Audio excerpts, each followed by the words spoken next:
सौर्या, तुला देवान काय बुद्धी दिली आणि तू माझा पाठलाग केलास म्हणून मी ह्याच्या त्याच्याकडून कशासाठी पैसे घेतो या तरी कळला तुला. आणि तेव्हा तू बोलला होतास बघ मार्कंड दादाबद्दल घरी कळवूया म्हणून. पण आता असं वाटतंय आपण घरी नाही कळवला तर योग्यच केला. मार्कंड हॉस्पिटलमध्ये सिरियस आहे. हा धक्का सीमावहिनीला सहनच झाला नसता. आणि नंतर तो हे जग सोडून गेलाय ह्या तर त्यांना झेपलाच नसता.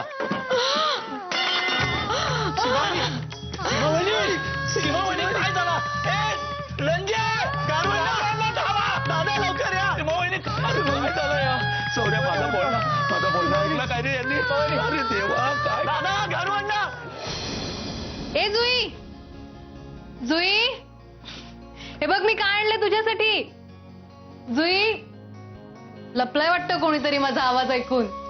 जुई, अगं राणी बाहेर ये. जुई कुठे आहे? अहो सापडतच नाहीये कुठे ती. काय? अहो काय बोलताय तुम्ही? तिलाच तर शोधते मी. अगदी रस्त्यापर्यंत जाऊन शोधून आले पण कुठेच दिसत नाहीये. कुठेच दिसत नाही म्हणजे? अहो तुमच्या भरोशावर सोडून गेली होती मी. कुठे गेली ती? दुसऱ्याची पोरे, तिचं काही बरं वाईट झालं तर काय करणार होत आपण? काय करत होती ती? इथेच खेळत होती. मी तिच्यासाठी दूध गरम करून आणायला आत गेले तेवढाच वेळ. बाहेर येऊन पाहते तही नाही. तिलाच हाका मारते मी.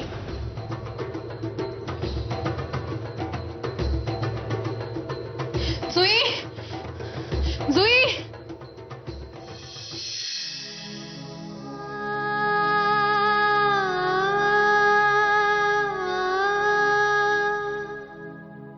दारू शेवटी मला लागलेली चाहूलच खरी ठरली बघ. यावेळेला तरी मी खोटा पडायला हवं होतं रे. शेवटी मार्कंड गेलाच. जावई बापू, आता तरी सगळं सविस्तर सांगाल नेमकं काय काय घडलं ते.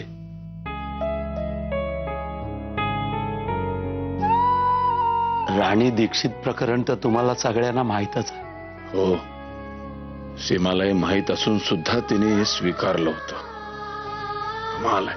कमाल आहे पोरीची. होय, तिनं पद्धतशीरपणे मार्कंडला लुबाडला. सगळा आपल्या नावावर केला आणि त्याला रस्त्यावर आणला. राकेश नावाचा त्याचा मित्र होता तिकडे. महिनाभर त्याच्याकडे राहिला. पण मार्कंडला ब्रेन हॅमरेज झाला आणि सगळा बिनसला. तरीच तो राकेश उडवाउडवीची उत्तरं देत होता. त्या बिचाऱ्याने तिकडे तातडीने त्याचं एक ऑपरेशन केला आणि आपल्या घरी फोन केला. काय? होय रंजे, नेमका मीच घेतला. मी आता सगळ्यांना सांगणार. नेमका त्याच वेळेला सीमावहिनीची तब्येत बिघडली. मग म्हटलं आता सांगण्यात काय अर्थ नाही, नंतर सांगूया. म्हटलं सीमावहिनीची तब्येत आता नाजूक आहे, मार्कंडला बरा होऊ दे आधी. म्हणून मग राकेशला म्हटलं त्याला आण इकडे. त्या बिचाऱ्याने आणला आणि प्रथमेश हॉस्पिटलमध्ये ऍडमिट केला. मग मी ज्याच्या त्याच्याकडून पैसे मागायला लागलो. माझा एकच उद्देश होता, मार्कंडला बरा करायचा. काय होईल ते होऊ दे. आता त्याला हॉस्पिटलमध्ये ऍडमिट केला म्हटल्यावर पैशाची गरज आलीच. आता पैसे तुमच्याकडे तर मागू शकत नव्हतो. म्हटलं कोणाकडूनही मागूया, पैसे गोळा करूया. मला चोर म्हणतील, लपंग म्हणतील, पण आधी मार्कंडला बरा करूया. एकदा मार्कंड बरा झाला की लोकांना कळेलच ना मी कशासाठी पैसे मागत होतो ते.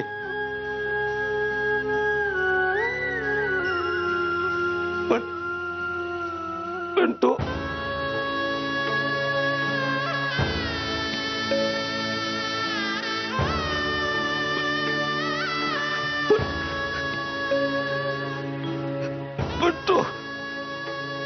नाही झाला मला.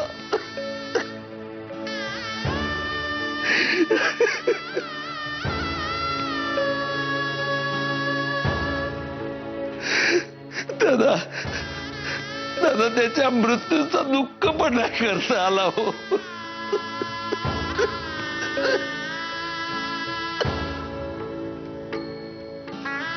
सीमा वहिनीची तब्येत एकदम नाजूक,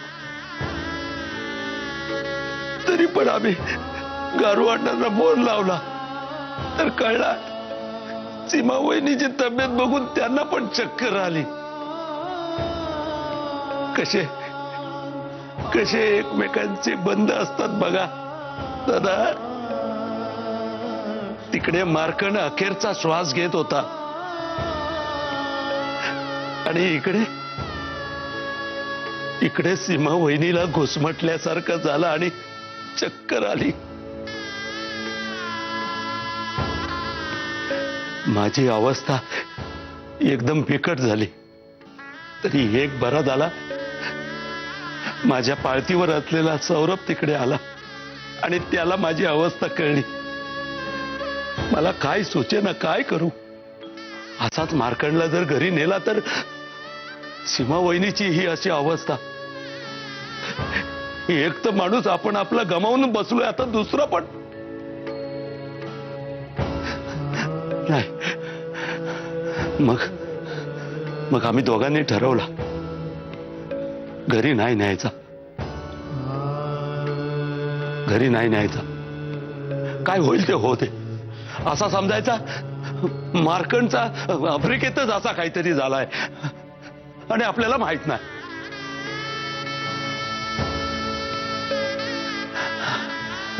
आणि आम्ही बाहेरच्या बाहेरच सगळं केलं. जावई बापू, फार तारतम्याने वागलात हो तुम्ही. कौतुक वाटतं. नाही, अलीकडे जबाबदारी झटकण्याच्या पाठीमागे असतात सगळी लोक, पण तुम्ही झटकली नाही, जबाबदारी घेतली, ती तडीला नेली.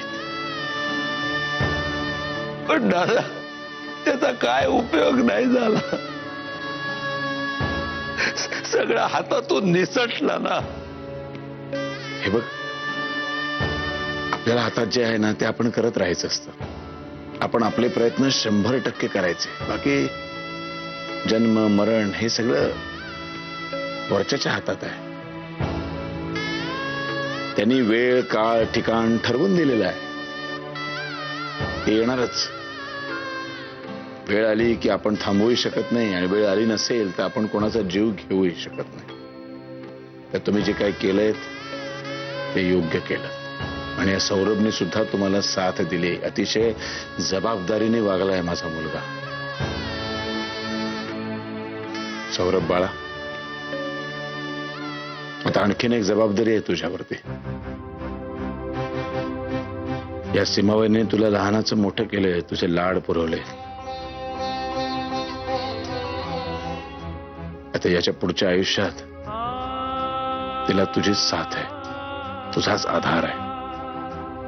तिच्याकडे लक्ष दे, तिची काळजी घे. आणि काय आमची सगळी लाकडं गेले स्मशानात, कुठल्याही क्षणी आम्ही जाऊ रे. तुझ्या भरोशावर सीमाला सोडतोय मी. तिची काळजी घे, जबाबदारीने वाग. या प्रकरणात वागलास ना तसाच. केदार, सोसवेल ना रे तिला सगळं? दादा, आपण जर सपोर्ट केला ना तर सावरेल यात ना ती.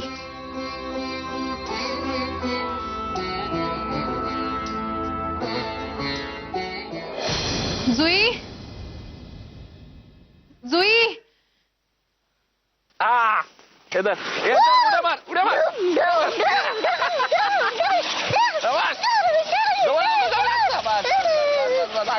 जवळ ये.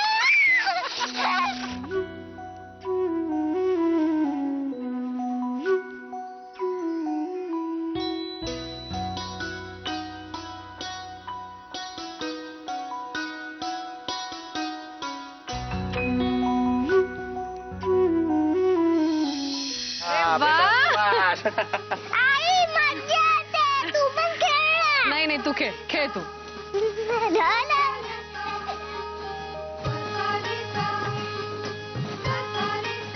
हॅपी दिवाळी. हॅपी दिवाळी. पण दिवाळी तर संपली, हे काय चाललंय तुमचं?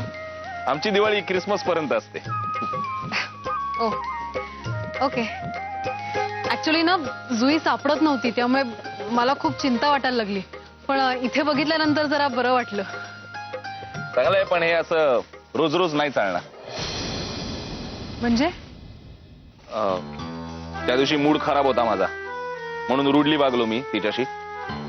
सॉरी पण म्हटलंय मी तिला, म्हणूनच हे खेळतोय वगैरे. पण आता बस, हे रोज रोज नाही चालणार मला.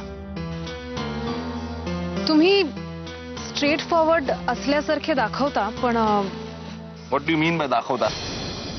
मी असाच आहे, मला जे वाटतं तेच बोलतो मी. ते त्या क्षणी, दुसऱ्या क्षणी तुम्ही हेच मला आवडत नाही. कोणामध्ये गुंतून पडणं नाही आवडत मला. हे वरवरचं. तुम्ही खूप इमोशनल पर्सन आहात, त्यामुळे तुमचा निश्चय पक्का नसतो. असेल जे असेल ते असेल, पण आता बस, हे हिच्या बरोबर असं रोज राहणं पटत नाही मला. का नाही पटत आहे? इनफॅक्ट लहान मुलं आजूबाजूला खेळत असली की कसं फ्रेश वाटतं. हो, असल्या फिलॉसॉफी ऐकवू नका मला. मी एकदा सांगितलंय, मी जे काय ते जुईच्या वडिलांशी बोलीन, तुमच्याशी नाही बोलायचंय मला. आणि घेऊन जाईला जा, या तुम्ही या.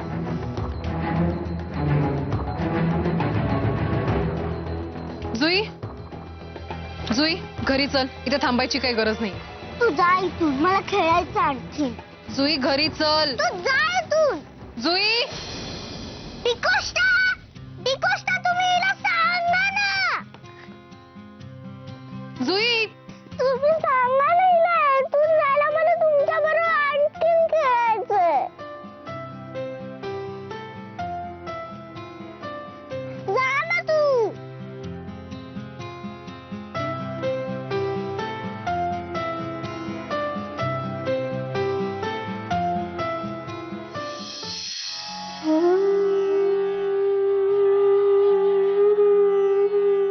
हे बघ सीमा, जे काही घडले, जी काही परिस्थिती निर्माण झाली, याच्यातून तुलाच बाहेर पडायचंय बाळा.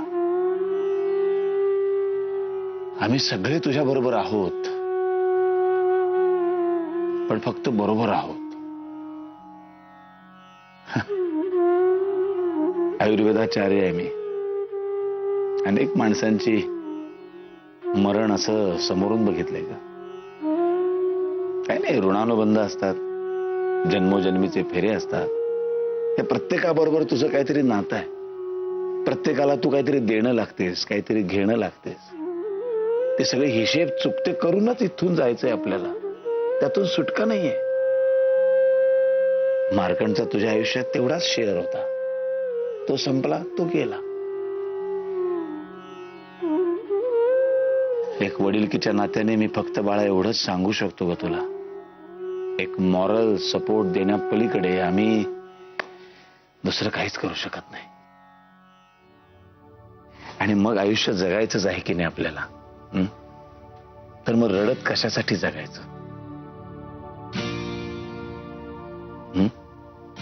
रडू नकोस पोरी, रडू नकोस, हसत राहा.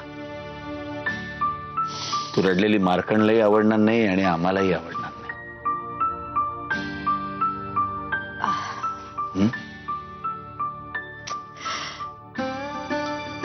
प्लीज थोड्या वेळ मला जरा एकटीला राहू द्या. अगं पण सीमा, प्लीज रंजू. अगं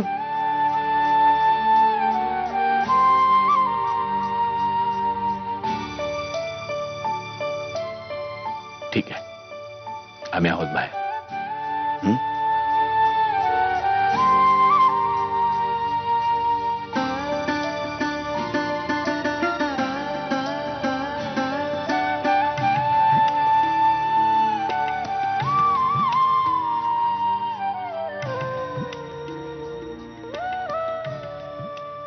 सीमा, मला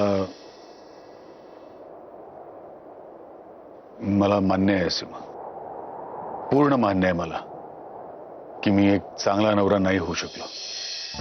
आणि म्हणूनच आज मी तुला पुन्हा एकदा सांगतो सीमा, तू आपल्या नात्यातनं मोकळी हो, स्वतंत्र हो. मार्कंड, तुम्ही एक चांगले बिझनेसमॅन आहात, पण मी तुमची बायको आहे, क्लायंट नाही. त्यामुळे तुमच्या या गोडगोड बोलण्याचा माझ्यावर काहीच परिणाम होणार नाही. तुझा हाच तिखटपणा मला खूप आवडतो. त्याच जोरावर तर मी उभी आहे. तू ना माझ्याशी ही इतकी अशी चांगली नको वागूस. तू भांड माझ्याशी, हा? म्हणजे ओरड ओरड मला तू. काय ग, एखाद्या टिपिकल बायको सारखी का नाही वागत तू? आपल्या नवऱ्याची प्रेयसी आहे समजल्यावर एखाद्या टिपिकल बायकोनं कसं जग डोक्यावर घेतलं असतं तसं का नाही करत ग तू? मार्कंड, अरेंज मॅरेजेस मध्ये माणसं सुखी होत नाहीत का? उलट मला तर असं वाटतं की लव्ह मॅरेजेस मध्ये माणसं गृहीतच धरतात की आपण सुखीच होऊ आणि एकमेकांना सुखी करण्यासाठी एफर्ट्स घ्यायलाच विसरतात. पण अरेंज मॅरेजेस मध्ये लोक एकमेकांना जाणीवपूर्वक सुखी करण्याचा प्रयत्न करतात. आणि हे लग्न हा माझा चॉईस आहे. आणि मनातलं प्रेम काढून टाकण्याचं इंजेक्शनही नाही आलं ना अजून बाजारात.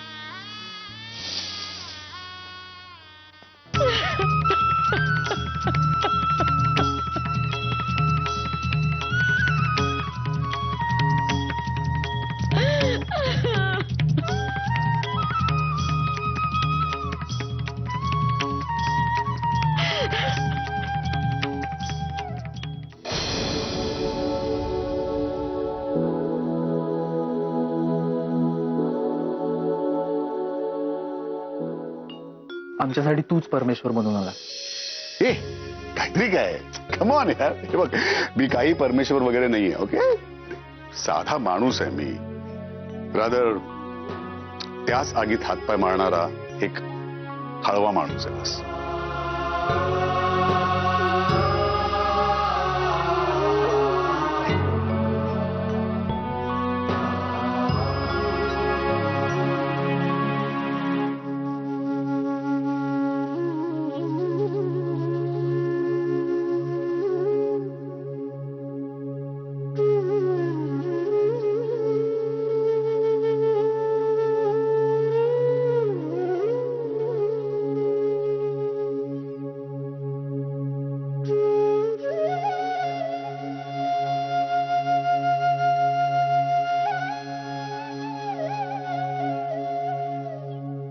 सौरभ, सगळं अगदी डोळ्यासमोर आलं रे. मार्कंडच्या लग्नापासून ते आत्तापर्यंत. बिचारा मार्कंड. कधी कधी माणूस एखादा निर्णय घेतो आणि त्यात किती जण तरी फरफडत जातात. मार्कंडच्या मनात नसून सुद्धा केवळ सीमाच्या हट्टापायी त्याने तिच्याशी लग्न केलं आणि त्याचा शेवट हा असा झाला. आता यात कोणाची चूक आणि कोणाचं बरोबर याचा किस करण्यात काहीच अर्थ नाही. झालं ते झालं. मार्कंड आणि तू सीमाचे 2 वीक पॉइंट्स. मार्कंड तर गेला, पण आता सीमाची सगळी जबाबदारी सौरभ तुझ्यावरच येते.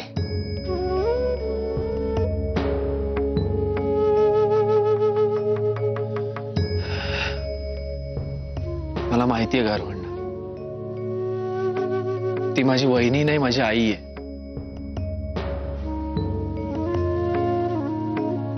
आतापर्यंत माझे सगळे हट्ट पुरवले तिने. खूप लाड केले माझे. मी सुखात राहावं, आनंदात राहावं यासाठी सतत धडपडत असते ती. माझा पोरकटपणा सतत पोटात घालून पुन्हा पुन्हा मला संधी देते जबाबदारीने वागण्याची.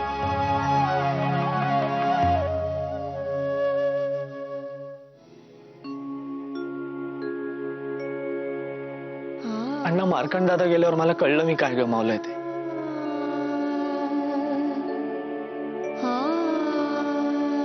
तो दूर असला ना तरी माझा सपोर्ट होता तो. माझं आणि राधाचं लग्नही त्याच्यामुळे झालं. मला त्यांनी खूप वेळा सांगून बघितलं, की मला माझ्या बिझनेसमध्ये जॉईन हो, मला मदत कर. पण दरवेळी लाईटली घेतलं मी ते. त्याच्या बोलण्यातला सिरियसनेस मला कधीच कळला नाही गारवांना. पण आता नाही. आता जबाबदारीने वागेन मी. सीमावहिनीची खूप काळजी घेईन मी. तिला इतकी आनंदात ठेवेन ना.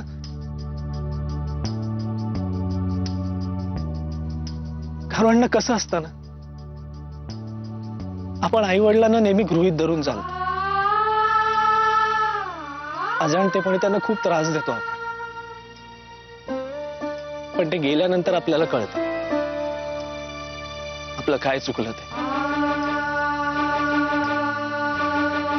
आणि मग किती आक्रोश करून सॉरी म्हणलं ना तरी नाही ऐकू जात त्यांना. गारवांना मार्कंड दादाच्या बाबतीत चुकलो मी, पण सीमा वहिनीच्या बाबतीत मी ही चूक नाही करणार. फुलासारखं जपेन तिला, फुलासारखं जपेन.